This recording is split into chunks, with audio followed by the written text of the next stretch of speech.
Menjelang panggilan langit. Assalamualaikum warahmatullahi wabarakatuh. Bismillahirrahmanirrahim. Alhamdulillahirabbil alamin. Wa bihi nasta'inu ala umuri dunya waddin. Wassalatu wassalamu ala asyrafil anbiya'i wal mursalin. Sayyidina wa maulana Muhammadin sallallahu alaihi wasallam wa ala alihi wa ashabihi ajma'in. Ilahi anta maksudi wa ridhoka matlubi a'tini mahabbataka wa ma'rifataka. Wa qala Allah ta'ala fil Qur'anil Karim wa huwa asdaqul qailin. A'udzu billahi samiil alim minasyaitonir rajim. Wazkuruni azkurkum washkuruli wala takfurun. Ila akhiri ayah. Wa qala nabiyuna Muhammad sallallahu alaihi wasallam wa kun qani'an ashkuran nas. Al hadis sadaqallahul azim wa sadaqa rasuluhun nabiyul karim wa nahnu ala dzalika minasyahidin wasyakirin walhamdulillahi rabbil alamin. Ma'asyiral ikhwan akhwat rahimakumullah. Alhamdulillah dalam kesempatan yang berbahagia ini saya bisa berbicara di depan para ikhwan akhwat yang saya hormati. Insya Allah pada kesempatan ini saya akan membahas tentang syukur dalam kekurangan. Bagaimana agar kita bisa bersyukur dalam kekurangan? Sebelum saya membahas bagaimana caranya kita bersyukur dalam kekurangan, kita harus tahu dulu apa itu syukur. Syukur sudah kita ketahui salah satu ibadah, salah satu perintah yang diperintahkan oleh Allah Subhanahu wa Ta'ala, yang mana kita ketahui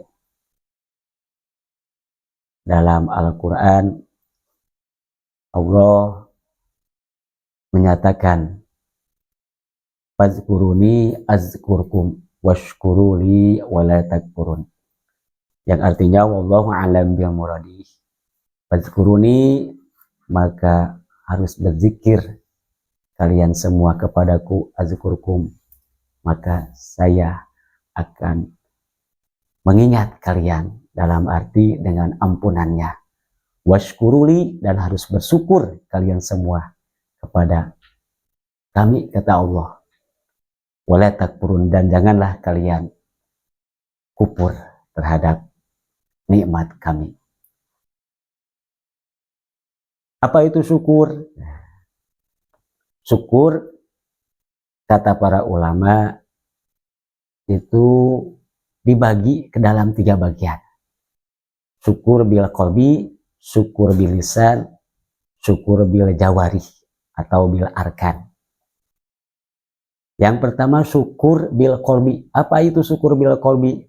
Syukur bil qalbi itu kita meyakini dengan hati kita bahwa Allah saja yang memberi kita nikmat, bahwa nikmat yang kita telah terima itu atas pemberian Allah, tidak ada yang lainnya.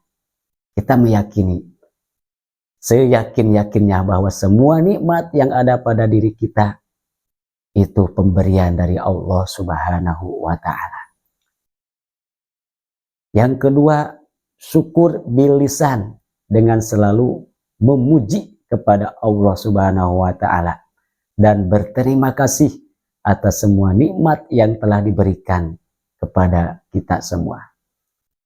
Yang ketiga, syukur bil arkan, yaitu syukur dengan anggota badan, dengan melaksanakan semua perbuatan yang bisa mendatangkan ridhonya Allah Subhanahu wa Ta'ala.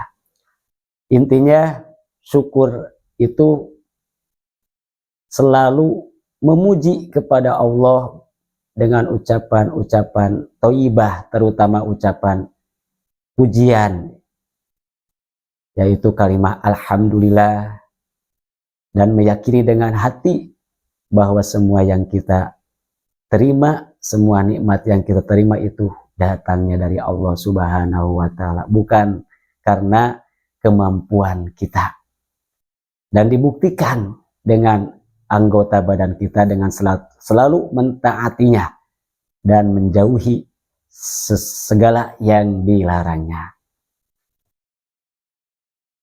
Sekarang kita menginjak ke dalam tema, yaitu bersyukur dalam kekurangan. Apakah bisa orang yang dalam kekurangan bersyukur? Jawabannya bisa. Mudah apa sulit? Ya tentu sulit. Kenapa sulit? Karena syukur dalam kekurangan itu derajatnya lebih utama dibandingkan dengan orang yang bersabar dalam kekurangan. Lebih utama daripada orang yang bersyukur dalam kekayaan. Sebagaimana kata Tuan Syekh Abdul Qadir Al-Jilani dalam makolahnya yang terkenal, al-fakiru sobiru abdolu minagoni syakiri. Orang yang fakir bersyukur itu lebih utama daripada orang yang kaya bersyukur. Wal fakiru syakiru, dan orang yang fakir bersyukur abdolu minhuma. Orang fakir yang bersyukur itu lebih utama daripada keduanya. Daripada orang yang kaya bersyukur, orang yang fakir bersabar. Mengapa demikian? Karena sulitnya orang bisa bersyukur dalam kekurangan. Bagaimana caranya agar kita bisa bersyukur dalam kekurangan? Di antaranya, supaya kita bisa bersyukur di dalam kekurangan, kita harus mempunyai sifat qanaah. Sebagaimana dalam salah satu hadisnya Nabi bersabda, kun qani'an ashkuron nas. Harus jadi kamu orang yang qanaah, maka kamu akan menjadi orang yang bersyukur. Lalu apa itu qanaah? Qanaah itu merasa puas, merasa cukup dengan apa yang ada. Itu namanya qanaah. Dengan mempunyai sifat qanaah, insya Allah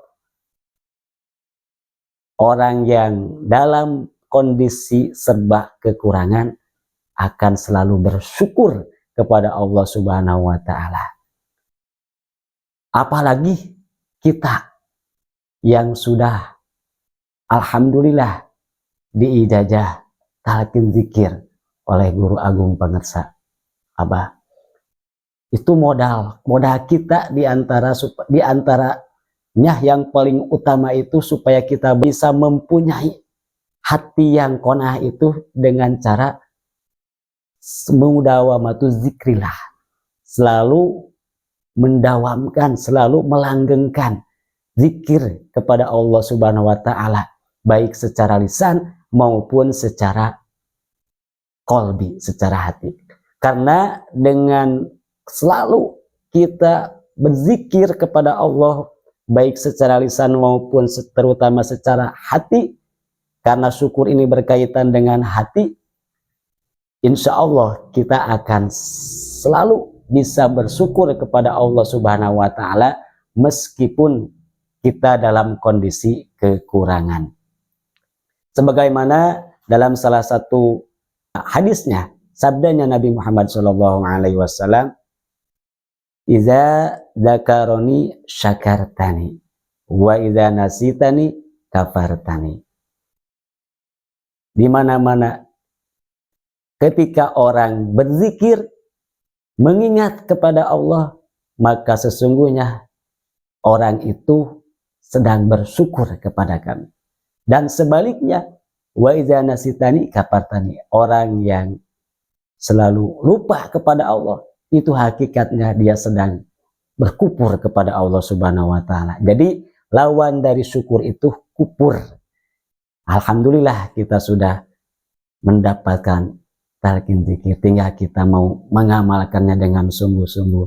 Insya Allah dengan bersungguh-sungguh kita mengamalkan zikir, barokah, karomah guru-guru kita yang agung, mudah-mudahan diberi rezeki oleh Allah sifat hati yang qanaah, yang dengan mempunyai sifat hati yang qanaah itu kita selalu bersyukur kepada Allah Subhanahu wa taala, baik dalam kondisi kekurangan maupun dalam kondisi yang luas, dalam arti dalam kondisi yang serba ada. Ma'asyiral ikhwan ahwat rahimakumullah. Qanaah itu kata para ulama bukan hanya sekedar merasa cukup, merasa puas dengan yang ada. Tapi lebih sempurnanya lagi qanaah itu, dia bisa memberi meskipun dalam kondisi memprihatinkan, meskipun dalam kondisi kekurangan. Jadi kesempurnaan qanaah itu hatinya merasa puas dengan pemberian Allah Subhanahu wa taala dan mau berbagi dengan orang lain. Subhanallah. Nah, itu salah satu cara, salah satu usaha kita agar kita bisa bersyukur dalam setiap keadaan, terutama dalam kekurangan. Karena sungguh sulit bersyukur dalam kekurangan dibandingkan bersyukur dalam kelebihan. Kesimpulannya, syukur itu ialah meyakini akan segala nikmat yang kita terima itu datangnya dari Allah Subhanahu wa taala, dan kita selalu berzikir kepadanya, dan kita menggunakan seluruh anggota badan kita kepada perkara-perkara yang diperintahkannya. Itu hakikatnya syukur. Kurang lebihnya seperti itu. Supaya bisa bersyukur dalam setiap kondisi apapun, kita sudah punya amalan, kita sudah punya modal. Kalau kata kerennya, kita sudah punya modal, yaitu amalan zikir. Insya Allah dengan mudawamatu zikir, zikrillah, selalu mendawamkan zikir kepada Allah Subhanahu wa taala akan menghasilkan sifat-sifat yang terpuji, di antaranya sifat qanaah. Dan salah satu caranya lagi agar kita bisa mempunyai sifat qanaah, kita harus melihat kepada orang lain itu dalam segi materi atau dalam segi keduniaan di bawah kita.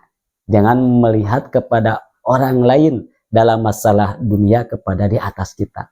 Karena kalau kita melihat kepada orang lain masalah dunia di atas kita, kita selamanya akan kufur terus, akan merasa kurang dan kurang terus.